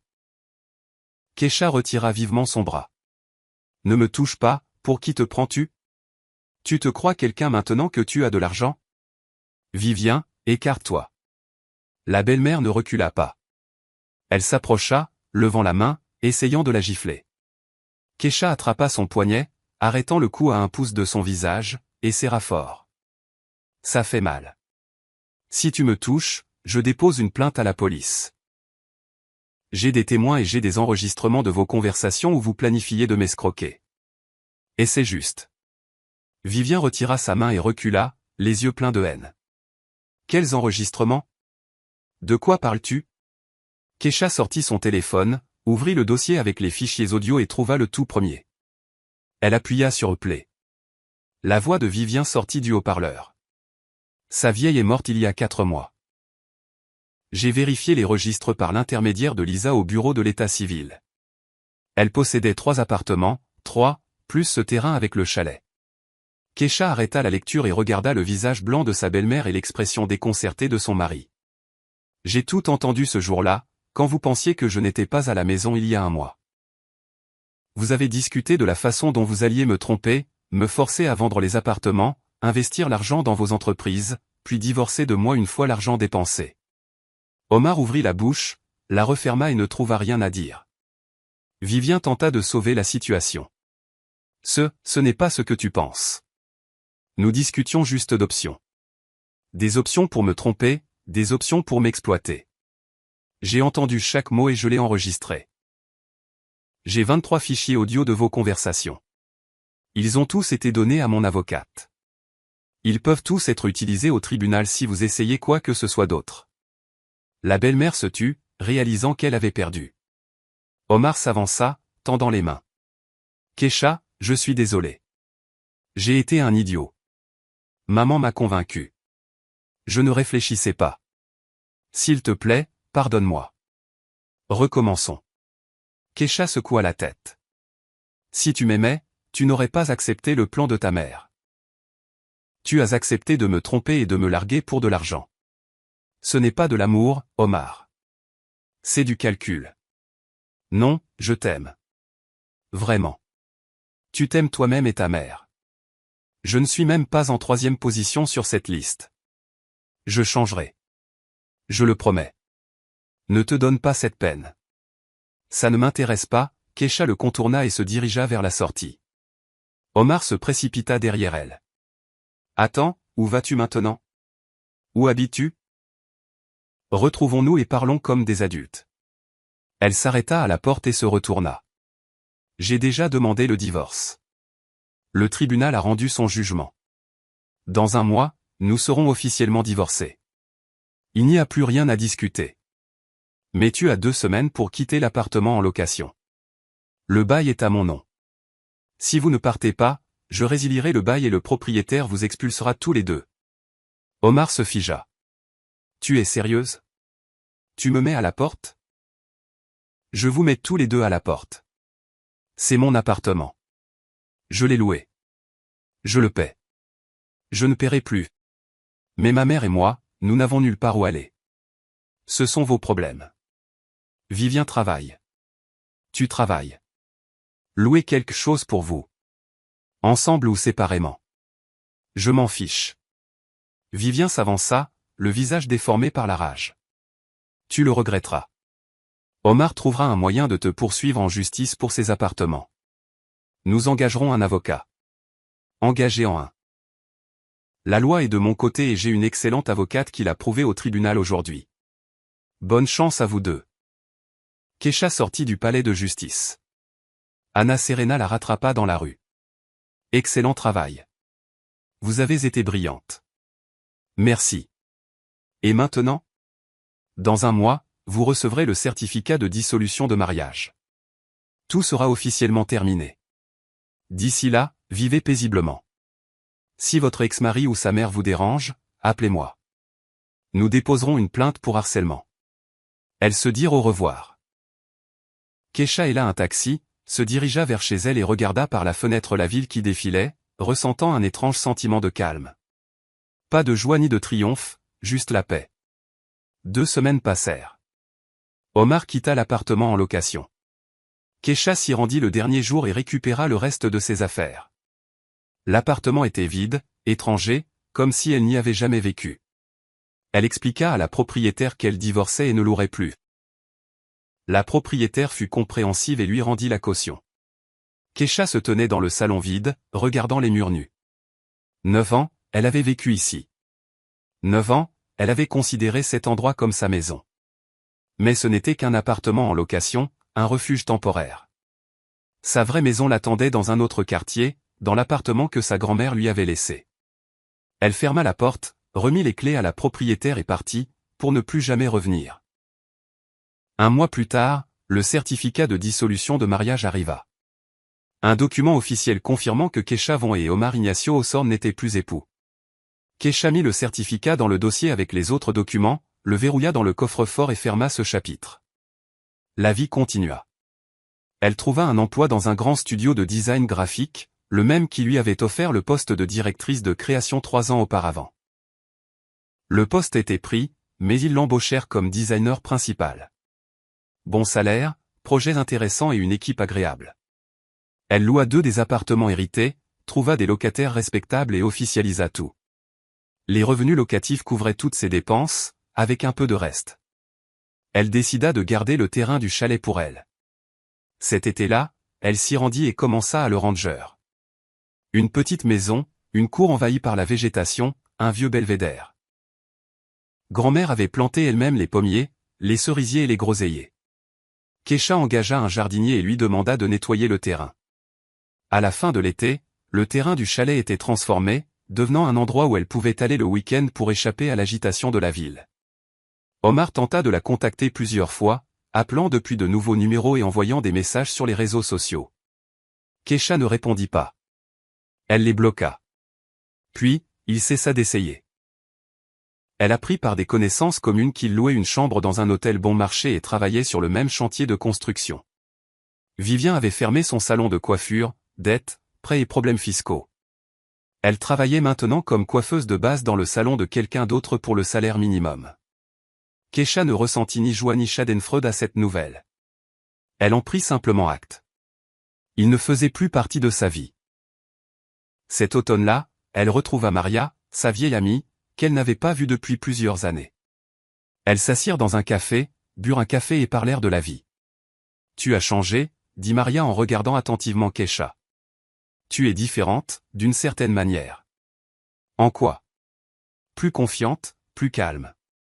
Avant, tu étais, je ne sais pas comment le décrire, un peu abattue, et maintenant tu rayonnes. » Kecha sourit. « Je vis juste pour moi-même maintenant, enfin. » « Et comment c'est ? » « Étrange, inhabituel, mais bien. » Maria tendit la main et serra la sienne. « Je suis sincèrement heureuse pour toi. » Un autre mois passa. L'hiver arriva tôt.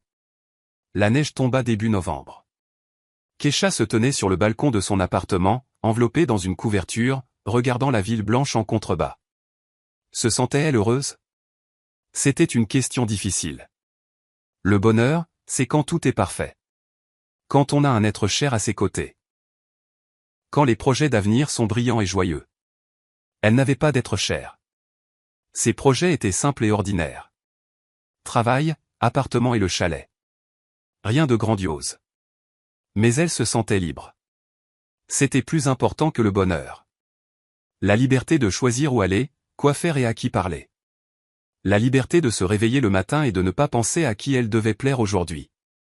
Son téléphone vibra, un numéro inconnu. Kecha fronça les sourcils et répondit. « Allô ?» La voix d'Omar. « Kecha, c'est moi. Ne raccroche pas, s'il te plaît. » Elle resta silencieuse, attendant. « J'ai besoin de te parler. Je réalise que j'avais tort, que je me suis comporté comme un vrai, pardonne-moi. Donne-moi une chance de tout réparer. » Kecha regarda la neige tomber. « Tu as eu ta chance. 9 ans. Tu l'as gâché. N'appelle plus. Attends, j'ai vraiment changé. J'ai déménagé de chez ma mère. Je vis seul. J'ai réalisé beaucoup de choses. Omar, même si tu as changé, ça ne m'intéresse pas. Je ne veux pas revenir en arrière. Je ne veux pas réessayer. Je ne veux tout simplement pas. Et n'appelle plus. » Elle raccrocha, bloqua le numéro, resta sur le balcon une minute de plus, puis rentra à l'intérieur, se versa un café, s'assit sur le canapé et alluma son film préféré, celui qu'elle n'avait pas regardé depuis 9 ans. Parce qu'Omar disait que c'était un mélodrame stupide. Elle regardait, buvait du café, enveloppée dans une couverture, et pour la première fois depuis longtemps, elle sentit que tout était exactement là où il devait être. 6 mois après le divorce, en février, l'anniversaire du décès de grand-mère Lydia, Kecha se rendit au cimetière, apporta des fleurs, se tint près de la tombe et regarda la photographie. Grand-mère souriait sur la photo avec son sourire calme et sage. « Merci, grand-mère, » murmura Kecha. « Tu avais raison.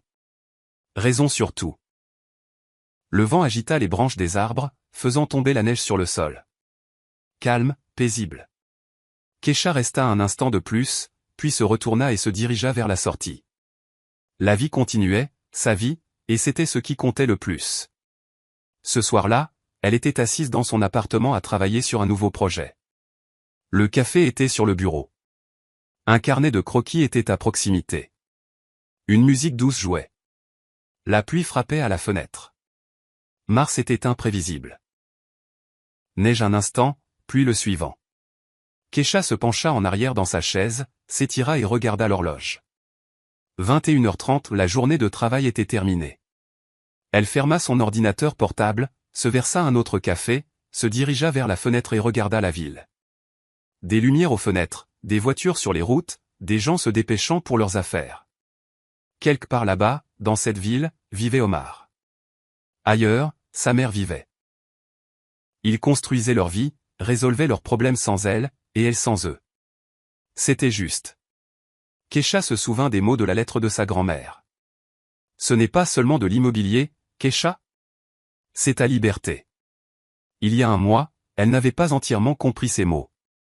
Elle pensait que la liberté signifiait l'argent, les appartements, la capacité de partir. Maintenant, elle comprenait. La liberté, c'est le droit de choisir. Non pas parce que l'on a peur d'être sans abri, non pas à cause de la pression extérieure, mais simplement parce que l'on veut quelque chose ou non. Son téléphone vibra à nouveau, un autre numéro inconnu. Keisha regarda l'écran et soupira. Omar n'avait pas abandonné. Elle répondit à l'appel. Keisha, c'est moi. S'il te plaît, rencontrons-nous. Parlons comme des adultes. Nous n'avons rien à nous dire. Comment peux-tu dire ça? Nous avons 9 ans derrière nous. Nous les avions. Maintenant, nous ne les avons plus. Tu me manques. Keisha ricana. Je ne te manque pas. Ce qui te manque, c'est ce que je pouvais t'apporter. Les appartements, l'argent, la vie facile. Je ne crois pas que tu aies changé. Les gens ne changent pas si vite. J'ai vraiment changé. Peut-être, mais je m'en fiche. Je ne veux pas vérifier. N'appelle plus, Omar. Je suis sérieuse. La prochaine fois, j'irai voir mon avocate et je demanderai une ordonnance restrictive. Laisse-moi tranquille. Elle raccrocha et bloqua le numéro. C'était la dernière fois. Elle ne lui donnerait pas une autre chance d'appeler. Keisha finit son café, attrapa son sac, mit sa veste et décida de faire une promenade malgré la pluie. Elle avait besoin d'air frais et de mouvement. Elle sortit dans la rue, marchant le long des trottoirs mouillés. La pluie tapait sur sa capuche, et les lampadaires se reflétaient dans les flaques d'eau. La ville vivait sa vie nocturne. Keisha marchait, pensant à l'avenir, à ce qui allait suivre, travail, appartement et le chalet. C'était une bonne base. Mais que voulait-elle pour elle-même? Elle ne s'était jamais posé de telles questions auparavant. Elle vivait la vie comme elle venait, comme les circonstances le dictaient. Maintenant, elle pouvait se permettre de penser à ses désirs. Que voulait-elle? Voyager. Elle avait longtemps rêvé de voir l'océan, les montagnes et les vieilles villes d'Europe. Maintenant, elle pouvait économiser et partir. Personne ne lui interdirait ni ne dirait que c'était un gaspillage d'argent. Apprendre. Elle voulait suivre des cours de peinture et de photographie. Maintenant, elle pouvait s'inscrire et assister aux cours. Elle avait le temps. Elle avait l'argent. Vivre. Juste vivre sans se soucier des opinions et des attentes des autres. Keisha s'arrêta près d'un petit parc et s'assit sur un banc sous l'auvent. Elle sortit son téléphone, ouvrit ses notes et commença à écrire une liste de souhaits. L'océan, les cours de peinture, un nouveau projet au travail, des rénovations au chalet, peut-être prendre un chat. La liste s'allongeait, et à chaque ligne, elle se sentait plus chaleureuse à l'intérieur. C'était sa vie, ses choix, son avenir. Elle se leva et se dirigea vers chez elle. La pluie avait cessé. La lune émergea de derrière les nuages. La ville brillait sous la lumière argentée. Magnifique. À la maison, Keisha prit une douche et se coucha, s'endormant avec la pensée que demain serait un nouveau jour, une journée de travail normale, et que c'était suffisant. Le matin commença avec du soleil, une rareté pour Mars. Keisha se leva, prépara du café, s'assit à table avec son ordinateur portable, vérifia ses emails, répondit aux clients et commença un nouveau projet. À l'heure du déjeuner, Maria appela et l'invita au cinéma le week-end. Kesha accepta. Elle n'était pas allée au cinéma juste pour le plaisir depuis longtemps. Le soir, elle prépara le dîner et regarda une série télévisée. Elle se coucha tôt, une journée normale, sa journée. 2 autres mois passèrent. Mais, temps chaud. Les arbres verdirent. Kesha se rendit au chalet, y passa le week-end, travailla dans la cour et planta des fleurs qu'elle avait achetées au marché. Les voisins la saluèrent et lui demandèrent comment elle allait. L'un des voisins, un homme d'une quarantaine d'années, lui proposa de l'aider à réparer la clôture. Kesha accepta. Ils travaillèrent ensemble pendant plusieurs heures, puis burent du thé sur le porche et parlèrent de la vie. Il s'appelait Igor. C'était un programmeur qui venait au chalet pour échapper à la ville. Divorcé, sans enfant. Kesha ne lui raconta pas toute son histoire en détail, dit simplement qu'elle était aussi récemment divorcée et vivait seule. Igor hocha la tête avec compréhension. Parfois, il vaut mieux être seul qu'avec la mauvaise personne. Exactement. Ils échangèrent leurs numéros et convinrent de s'appeler s'ils avaient besoin d'aide dans la cour. Kesha retourna en ville le dimanche soir, fatiguée mais contente. Le terrain du chalet reprenait vie. La cour était verte. Bientôt, les pommiers fleuriraient. Grand-mère aimait les pommiers.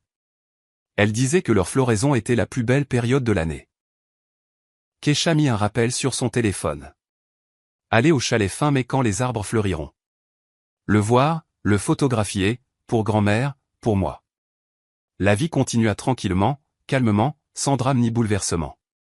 Et Kesha aimait ça. 6 mois après le divorce, elle croisa Omar par hasard au centre commercial, près de l'escalator. Il montait et elle descendait. Leurs regards se croisèrent. Kesha le reconnut immédiatement. Il avait l'air plus vieux, plus fatigué, habillé négligemment avec une barbe de 3 jours. Omar la reconnut aussi. Il ouvrit la bouche, voulant dire quelque chose. Kesha détourna le regard et continua de descendre, sans s'arrêter ni se retourner. Omar ne l'appela pas.